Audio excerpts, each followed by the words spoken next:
It happened that Rabbi Eliezer, Rabbi Yehoshua, Rabbi Elazar ben Azariah, Rabbi Akiva, and Rabbi Tarfon were reclining at the Seder in Bnei Brak. They were discussing the exodus from Egypt all that night until their students came and told them, "Our masters, the time has come for the reciting of the morning Shema." I have read that every single year on Passover since childhood, but I have never actually visited Bnei Brak.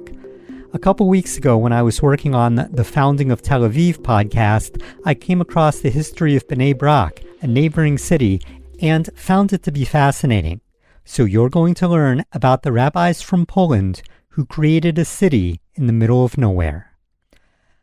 Bnei Brak is mentioned in the Bible in the book of Joshua as one of the cities in the inheritance of the tribe of Dan. The ruins of ancient Bnei Brak are located near where the modern city exists today, and archaeological excavations have found pottery from the early Iron Age, Persian Age, and Byzantine periods.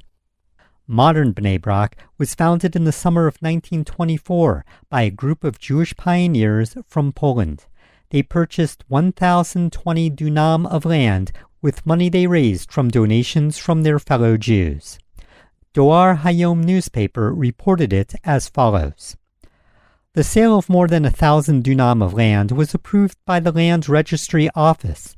This is a piece of Bnei Brak land located in the well-known area near Tel Aviv, a 15 to 20-minute drive by car, a few hundred meters from the Goldberg orchards.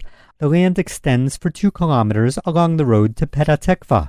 This area is covered with hills. It has a wonderful view of the surrounding area and sea.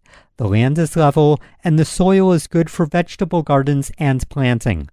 It unites Ir Ganim, Nachalat Ganim, and Tel Aviv, and will be a large and strong Jewish settlement. The founders of Bnei Brak were middle-class Polish Hasidic Jews. They were not part of any existing organization, not fleeing persecution, and left fairly comfortable lives where they were successful businessmen.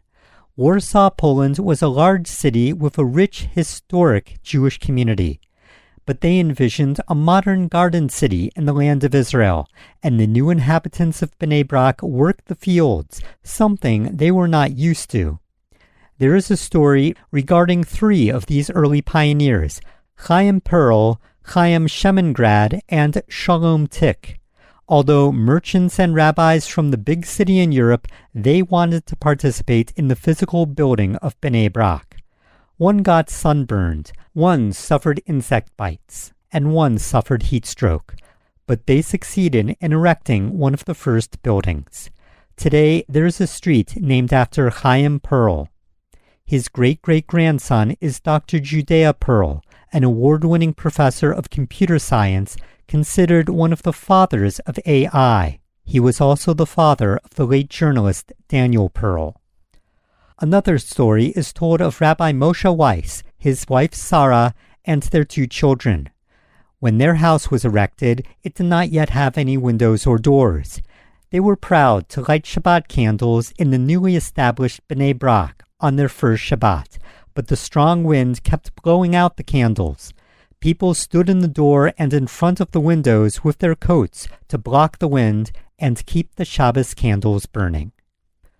One of the main organizers was Rabbi Isaac Gerstenkorn, who served as the first mayor of the city, a position he held for 15 years. His family was from the Skirnovitz Hasidic movement, adherents of Rabbi Shimon Kalish, son of the famous Rabbi Mordechai Menachem Mendel Kalish of Verka. Isaac Gerstenkorn and his wife Sarah were among the founding families. He was also the author of many books, including commentaries on the Torah and Psalms.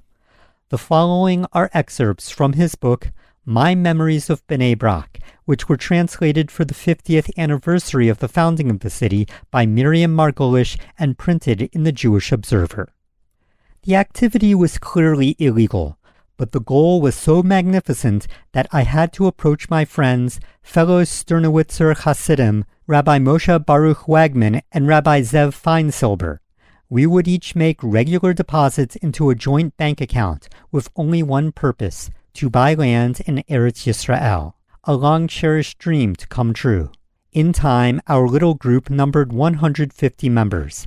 After the initial enthusiasm, the undertaking began to waver. Some were worried because Polish law forbade taking money out of the country. Others said that the amount was so small that even after years of saving, there would not be enough. But we were encouraged. The Gera Rebbe told me, "Never get discouraged. Hashem will crown your venture with success." We named our society Bayis V'Nachala. We searched for 3 weeks, visiting Rehovot, Rishon LeZion, as well as the Mikvah Yisrael area. But I was most drawn to a hilly stretch of ground along the road from Tel Aviv Jaffa to Petah Tikva. The land belonged to a few Arab families who lived in the nearby village. To the right were the Montefiore orchards. Across was the German colony of Sharon. The Arab name for the area was Gate of Winds because of the winds that constantly blew along the hills. The inhabitants of the nearby settlements tried to persuade us to buy up this particular piece of land so that all the holdings from northern Tel Aviv straight to Petah Tikva would be safe. It was a matter of security. The hills of Bnei Brak were being used by Arabs to ambush Jewish wayfarers. A new Jewish settlement would eliminate any raiders and secure the way from Tel Aviv to the colonies of Hasharon. Geula, the society responsible for redeeming the land, wanted 10,000 sterling for the property. All we had was 900 sterling. One of our delegates was against the purchase. We went to Rabbi Cook for a psak, and he decided in my favor. So at the beginning of Iyar, we handed down 900 sterling as a down payment for Bnei Brak. Our fear of the Polish authorities never left us, for we would be forced to serve long jail terms had we been caught. We moved our office a number of times, but we knew that we were frequently followed by detectives. I appealed once again to Rabbi Levin for help, and he put the Warsaw offices of Agudath Israel at our disposal. Since the Agudah had a permit for work for settlements of Eretz Yisrael, our own activities were legalized. We now did our work openly, and many Agudah members joined us. The first mincha was davened in Bnei Brak many months before the first settlers pounded in the first nails of his new home.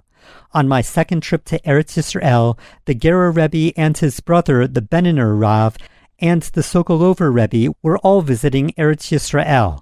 We invited them to visit Bnei Brak. We arrived late in the afternoon, and on a small hill facing Jerusalem, we joined in the first mincha in reborn Bnei Brak. It was then that we felt that our dream had finally come true. It soon became apparent that the sands of Bnei Brak exerted a remarkable magnetic pull, and that the spirit of the Tanaim, who lived there in the days of the Mishnah, still hovered over them. The time had come to take the ultimate step and permanently move to Eretz Yisrael. I was full of trepidation. The early arrivals would be faced with a sandy wilderness, starting from scratch in a strange climate. Could they withstand it?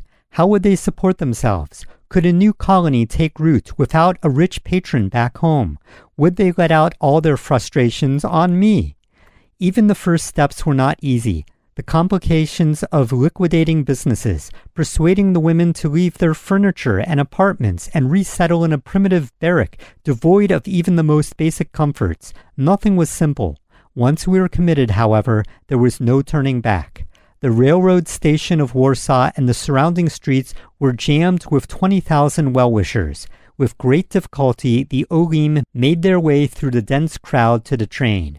This was a demonstration not just of personal friendship, but also of Warsaw Jewry's love for the mitzvah of Yishuv Haaretz, and it infused us with a new spirit of adventure. We carried with us a Sefer Torah written especially for the new colony. We refused to become distressed or discouraged.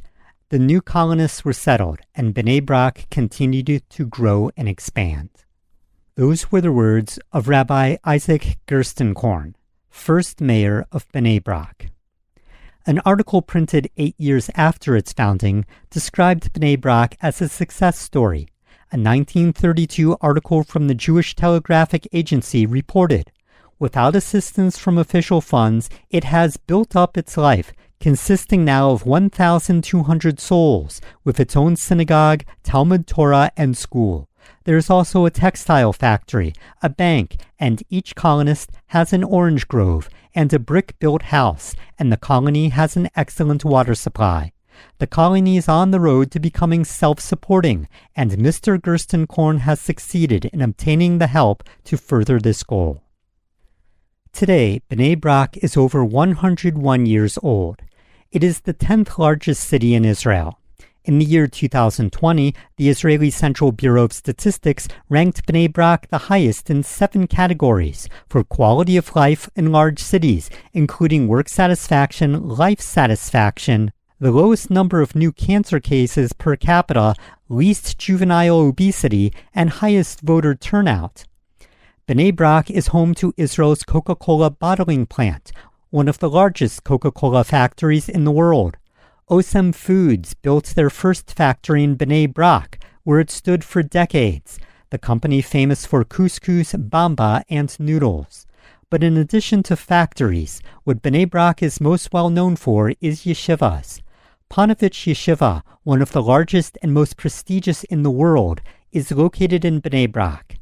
Back when the revered Chazon Ish and the steepler, Rabbi Yaakov Yisrael Kanievsky, made Bnei Brak their home, they sought to rebuild the world decimated in the Holocaust here in Israel.